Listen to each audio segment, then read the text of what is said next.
Chief Electoral Officer ka Meghalaya BDR Tiwari ula penlong ya kejingelang bagi sengsan pertai halo kejing penkrea ki election banjin MP syaga Rajya Sabha kabanlang hubnai jeliau arhajar arpun rio.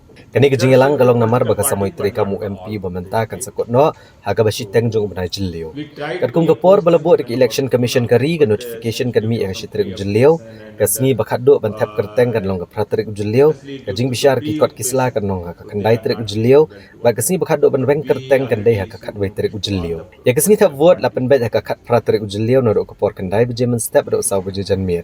Ba kejingyo vote kan long haka ne kejui kesini haka porsan beje Iamir kenang ban pendap shwa ka arpo terik ujeliau. Chief Electoral Officer bat kinong tray ka Meghalaya Legislative Assembly lebih syara ke jaga tak vote bat kila syam bagi jing penkrea kilong kat kum ka kendon ke Election Commission.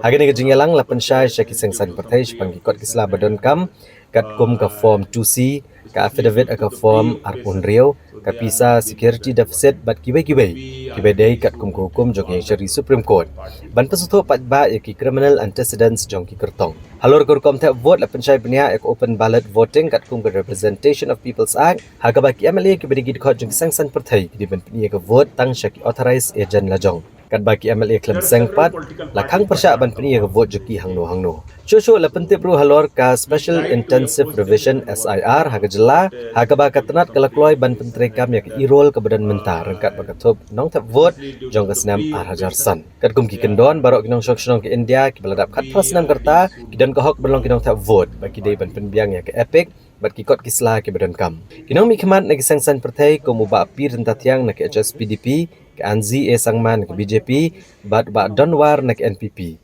kila penpau ke jing Sabha halor kini ke jing yalang bat ke jing batai benia Chief Electoral Officer nado ke jing tap kerteng daki kertong hado ke jing bisyar ya ki kot kisla Moralities about this elections. This what we are going to have on the 18th of June, Rajya Sabha elections. Just modalities he is briefing us. All political parties, what forms, what to be done, that notification will come out. He's giving us a table, so that is just a briefing for us. What we expect, no, parties to feel like it. Yes, what can I say? How many will be there? I don't know how many will be there. Depending on the James parties. is emerging. I don't know that. We have not decided yet. So we'll see what it is. Because Garavils, they have wanted him. Garavils MLA. That I cannot say anything.